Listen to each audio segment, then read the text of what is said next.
बुद्ध शब्द सुनते ही जनसाधारण का ध्यान गौतम बुद्ध की ओर लगता है। गौतम बुद्ध पर ही ध्यान देने के दो कारण हैं। एक तो यह है कि 28 बुद्धों में 28वें बुद्ध गौतम ही अधिक चर्चित हुए, और दूसरा ये कि जनसाधारण को बुद्ध धर्म की पूर्ण जानकारी नहीं है। किंतु बुद्ध किसी व्यक्ति का नाम नहीं, बुद्ध एक उपाधि है जो किसी के द्वारा व्यक्ति को प्रदान नहीं की जाती, बल्कि व्यक्ति के कार्य, व्यवहार और विवेक के बल पर हासिल करनी होती है। जो बोधि यानी कि प्रज्ञा की पराकाष्ठा को प्राप्त कर ले वही बुद्ध कहलाता है। सिद्धार्थ गौतम ने 35 वर्ष की आयु में गया में निरंजना नदी के तट पर पीपल वृक्ष की शीतल छाया तले निरंतर समाधि लगाकर प्रज्ञा प्राप्त की थी और वे बुद्ध कहलाए। जय भीम, नमो बुद्धाय। यहाँ पर पुनः प्रश्न उठेगा कि यह बोधि कैसे प्राप्त की जाती है। उसका उत्तर है कि तृष्णा का विश्लेषण कर उसके जंजाल को समाप्त करके ही बोधि प्राप्त की जाती है। राजगृह में स्थित वेणुवन में विहार कर रहे गौतम बुद्ध से सभीय नामक परिव्राजक साधु ने पूछा कि तृष्णा क्षेत्र का विश्लेषण कैसे किया जाता है। इस प्रश्न का भगवान बुद्ध ने जो उत्तर दिया वह पद इस प्रकार है, जिसका भावार्थ ये है कि तृष्णा के संपूर्ण क्षेत्र का विश्लेषण करके जिसने संसार चक्र यानी कि प्रपंच की उत्पत्ति और विनाश दोनों को जान लिया है, जो चित्त मेल से मुक्त हो गया है, जिसका चित्त विशुद्ध और विमल है, जिसने जन्म क्षय की अवस्था प्राप्त कर ली है, उसे बुद्ध कहते हैं। इसके उपरांत सभी परिव्राजक उनके धम्म में प्रवर्तित हुआ।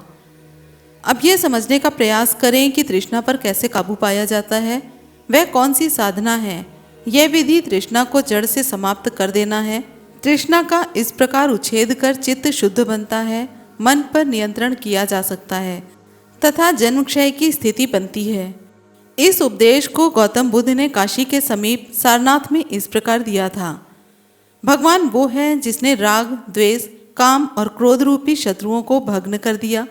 आचरण में भी संपन्न है, जो सुगत है, जो लोक की समस्त विद्याओं के जानकार हैं, जिनका कोई जवाब नहीं है, जो बिगड़े भटके घोड़ों को सुधारने वाले सारथी की भांति बिगड़ैल मानवों को रास्ते पर लाने वाले शास्ता हैं, वे भगवान बुद्ध हैं। दुख का क्षेत्र बार बार मिटकर जन्मना है, उसे मिटा देना, उसका घर हटा देना ही निरोध है। इस निरोध का उपाय मध्यम मार्ग है। भिक्षुओं, इन दो अंतों को प्रव्रजितों को सेवन नहीं करना चाहिए। पहला है जो यह हीन ग्राम्य पृथक जनों के योग्य अनार्य अनर्थों से युक्त काम वासनाओं में काम सुख से लिप्त होना है, और दूसरा जो यह दुखमय अनाड़ियों के सेवन अनर्थों से युक्त काय कलेश में लगना है। भिक्षुओं, इन दोनों अंतों में ना जाकर तथागत ने मध्यम मार्ग को जाना है, जो आँख यानी कि प्रज्ञा प्रदान करने वाला है, ज्ञान कराने वाला है, शांति के लिए है, अनभिज्ञा के लिए है, संबोधि यानी परम प्रज्ञा के लिए है। इसके 8 अंग होते हैं। पहला है सम्यक दृष्टि, मिथ्या धारणा और मिथ्या विश्वास से मुक्त होना और पूर्ण रूपेण स्वतंत्र रहना ही सम्यक दृष्टि कहलाती है। अंधविश्वास यानी दुख को बिना कारण के आना मान लेना, दुख दूर करने के उपाय को ना जानना अविद्या है, इसे दूर करना ही सम्यक दृष्टि है। दूसरा है सम्यक वचन, अर्थात मिथ्यावादी ना होना, बकवादवादी ना होना, अनर्गल बातें, अहितकर वचन ना बोलना सम्यक वचन कहलाता है। तीसरा है सम्यक कर्म। इसके अंतर्गत हितकर कार्य आते हैं, जैसे वस्तु के मालिक की अनुमति के बिना उसकी वस्तु ना लेना, जब तक अति ना हो हिंसा ना करना, व्यभिचार ना करना, बलात्कार ना करना, नशीले पदार्थों का सेवन ना करना। चौथा है सम्यक संकल्प। ऐसा संकल्प लेना जिससे हमारी आकांक्षाएं उच्च स्तर की हों और निम्न स्तर की ना हों।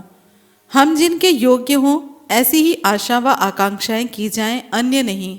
यह सम्यक संकल्प कहलाता है। पांचवा है सम्यक आजीविका।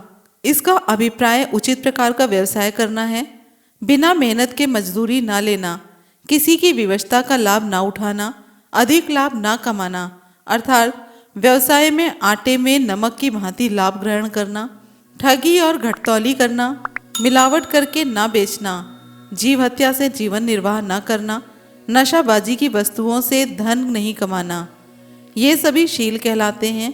शीलों का पालन करने का मतलब 10 पारमिताओं में पारंगत होना है। छठा है सम्यक व्यायाम। इसमें मन का व्यायाम करना होता है, जिसे आनापान सती कहते हैं। सातवां है सम्यक स्मृति। स्मृति का अर्थ स्मरण से है। अज्ञानी लोग उसे सुमरण मानकर शब्द उच्चारण करते हैं। धम्म में इसे महासती पठान भी कहा गया है। इसमें मन की जागरूकता कायम रखनी होती है। स्मृति का कार्य चित्त वृत्तियों की चौकीदारी करना है। इसे विपश्यना भी कहते हैं। इसमें शरीर को देखना पड़ता है। योगी यह जानते हुए अनुभव करता है कि वह पृथ्वी, जल, अग्नि, वायु 4 तत्वों से बना है और यह शरीर विनाश होकर वापस इन्हीं में मिल जाना है। दूसरा कार्य सुख वेदना, दुख वेदना तथा असुख दुखद वेदना को जानकर जागरूक रहते हुए चित्त का अवलोकन करना होता है। तीसरा यह है कि उस चित्त में सराग चित्त, विराग चित्त, सद्वेष चित्त, वीत द्वेष चित्त, समोह चित्त, वीत मोह चित्त आदि को पूर्ण रूप से अनुभव करना होता है। विपश्यना की चौथी अवस्था में भिक्खु को पंच निवरण, पंच स्कंद, 12 आयतन, 7 बोध्यांग, 4 आर्य सत्यों के स्वरूप को जानते हुए अनुभव में स्मृति कायम रखनी होती है। आठवां है सम्यक समाधि। सर्वप्रथम भिक्खु को इसमें चित्त को एकाग्र करना होता है। फिर मन को कुशल कर्मों के साथ एकाग्र करने की आदत डाली जाती है। इसमें मन को कुशल ही कुशल करने की आदत डालनी होती है। इसी साधना को सम्यक समाधि कहते हैं। इस अष्टांगिक मार्ग का अनुपालन करने वाला ऐसा कोई भी व्यक्ति, किसी भी क्षेत्र का व्यक्ति शुद्ध बुद्धि और शुद्ध चित्त का होगा तो वह जीवन मुक्त ही होगा। वह जब भी शिक्षा देगा, शील सदाचार पर चलने की शिक्षा देगा, अत्तदीपो भव का पाठ पढ़ाएगा, बहुजन हिताय बहुजन सुखाय, लोकानुकंपाय का उपदेश सुनाएगा, जियो और जीने दो का संदेश बताएगा। सारा विश्व उसके लिए घर होगा, चाहे अफ्रीका हो या फिर अफगानिस्तान। 8 अष्टांगिक मार्ग के अलावा 10 पारमिताएं हैं। पहली है शील पारमिता। शील का मतलब होता है नैतिकता, अकुशल न करने की प्रवृत्ति और कुशल करने की प्रवृत्ति। लज्जा भय के कारण पाप से बचे रहने का प्रयास करना शील है। वे प्राणी हिंसा जैसे पापमय धर्मों के प्रति लज्जा और भय का अनुभव करते हैं। वे किसी भी प्राणी को अनावश्यक कष्ट नहीं देते। वे षड्डता एवं ढोंग से दूर रहते हैं। वे प्रिय और हितकर वचन बोलते हैं। विनय और गुणों से समन्वित मृदु स्वभाव से युक्त और निराभिमानी होते हैं। दूसरा है दान पारमिता। दान का शाब्दिक अर्थ होता है देना। उदारता, निर्लोभता, पुण्य कर्म आदि शब्द भी दान की अभिव्यक्ति करते हैं। त्याग लगभग दान का समानांतर शब्द ही है। बुद्ध कहते हैं कि बदले में किसी भी प्रकार की स्वार्थ पूर्ति की आशा के बिना दूसरों की भलाई के निमित्त अपनी संपत्ति का ही नहीं, अपने रक्त, अपने शरीर के अंगों और यहाँ तक कि अपने प्राणों को बलिदान कर देना दान कहलाता है। दीर्घ निकाय में 4 प्रकार के दान बताए गए हैं, जैसे भली भांति तैयार किया गया दान, अपने हाथ से दिया गया दान, मन पूर्वक दिया गया दान तथा अखंडित दान। अंगुत्तर निकाय में 8 प्रकार के दान बताए गए हैं। अनासक्त भाव से दिया गया दान, भय से दिया गया दान, अदृश्य दान, दिखाई देने वाला दान, पकाने वाले को दान, कीर्ति शब्द सुनने के लिए दान तथा चित्त अलंकार के लिए दान। संयुक्त निकाय में दान और युद्ध को समान माना गया है।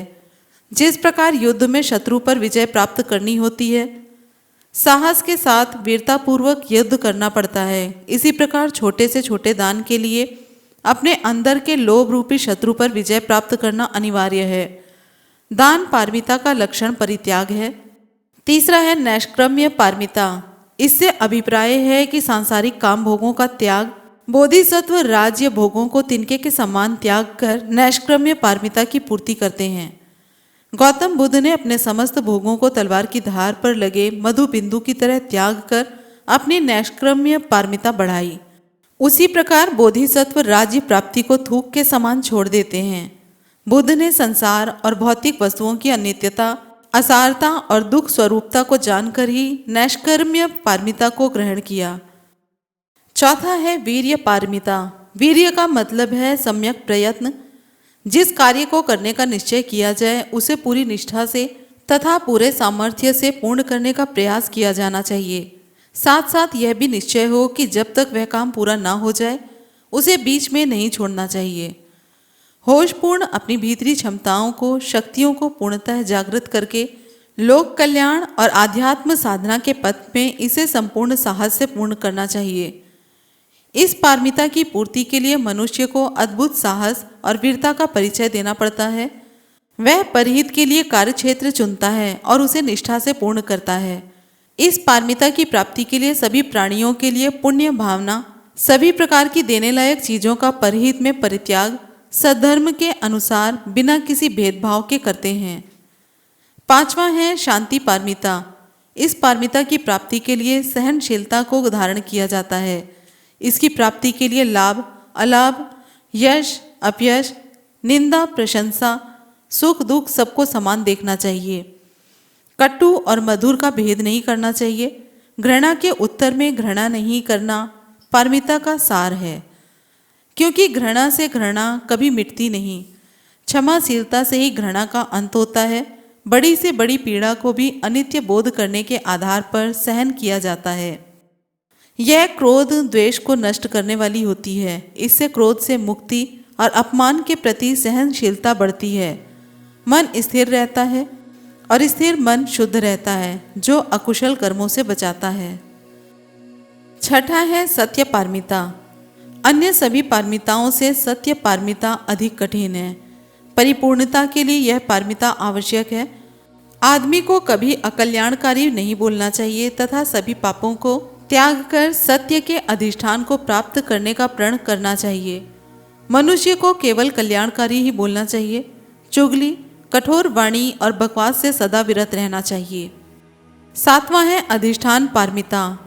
अपने उद्देश्य तक पहुंचने के दृढ़ निश्चय को अधिष्ठान कहते हैं। बोधिसत्व होने के लिए सभी 10 पारमिताओं का पूर्ण पालन करने के लिए अधिष्ठान करना पड़ता है, दृढ़ संकल्प करना पड़ता है। सभी कुशल कर्मों के संपादन में अधिष्ठान की परम आवश्यकता होती है। आठवां है प्रज्ञा पारमिता। प्रज्ञा से अभिप्राय है प्रत्यक्ष ज्ञान। तथागत का समस्त धर्म प्रज्ञा, शील और समाधि रूपी 3 स्तंभों पर खड़ा है। 5 बलों में यह 5वां बल है। 7 धनों में प्रज्ञा धन के नाम से जानी जाती है। प्रज्ञा को ही प्रकाश माना गया है। यह सभी अविद्याओं की नाशक है। 9वां है मैत्री पारमिता। इसके तहत सभी प्राणियों के प्रति भ्रातृत्व भावना हो। केवल मित्रों के ही नहीं बल्कि शत्रुओं के प्रति भी यही भावना हो। इसे मंगल कामना की भावना कहते हैं। इसके तहत मन से निकली शुद्ध तरंगें संसार के सभी प्राणियों का सुख करती हैं। शुद्ध चित्त में सभी जीवों के लिए असीम मैत्री उत्पन्न होती है। इसे वह समस्त प्राणियों के लिए बांटता है। इसे पुण्य वितरण की भावना भी कहा गया है। मैत्री चित्त के 11 फल बताए गए हैं, जैसे सुख से सोना, सुख से जागना, बुरे स्वप्न ना देखना, मनुष्यों का प्रिय होना, अमनुष्यों का प्रिय होना, देवता उसकी रक्षा करते हैं, आग, विष, शस्त्र उस पर असर नहीं करते, चित्त एकाग्र रहता है, प्रसन्न रहता है, मूढ़ होकर नहीं मरता तथा ज्ञानी लोक में पैदा होता है। 10वां है उपेक्षा पारमिता। यह 10वीं और अंतिम पारमिता है। यह मध्यम मार्ग पर चलने का अभ्यास है। समता में रहकर विचरने का रास्ता है। जिस प्रकार पृथ्वी अच्छी या बुरी किसी भी चीज के लिए एक समान रहती है, ठीक उसी प्रकार बिना उपेक्षा के मनुष्य को सुखद और दुखद स्थिति में भी एक समान रहना चाहिए। इस प्रकार 28 बुद्धों ने आदिकाल से कलयुग तक तत्कालीन समय में बुद्धत्व प्राप्त किया और सामयिक जनता को बहुजन हिताय, बहुजन सुखाय, लोकानुकंपाय की शिक्षा प्रदान की। मानव और मानवता को धर्म का केंद्र बिंदु बनाया। बिना किसी भेदभाव के करुणा, मैत्री व प्रेम की वर्षा समस्त मानव जाति पर की थी। किंतु प्रश्न उठता है कि इन बुद्धों ने जो धर्म सिखाया था वह कैसा था? उनके संदेश और उपदेश क्या थे? उन्होंने कैसी व्यवहारिक शिक्षाएं जनता को प्रदान की? तो इसका उत्तर ये है कि ज्ञान के इस अथाह सागर को कुछ घंटों, कुछ मिनटों में इस तरह से पेश नहीं किया जा सकता। किंतु भगवान बुद्ध की शिक्षाओं के मूल सार को संक्षिप्त रूप में अगले वीडियो में जरूर दिखा सकते हैं। वीडियो पसंद आई हो तो लाइक कमेंट शेयर करें और चैनल को सब्सक्राइब करें। फिर मिलते हैं अगले वीडियो में। जय भीम, नमो बुद्धाय, जय संविधान।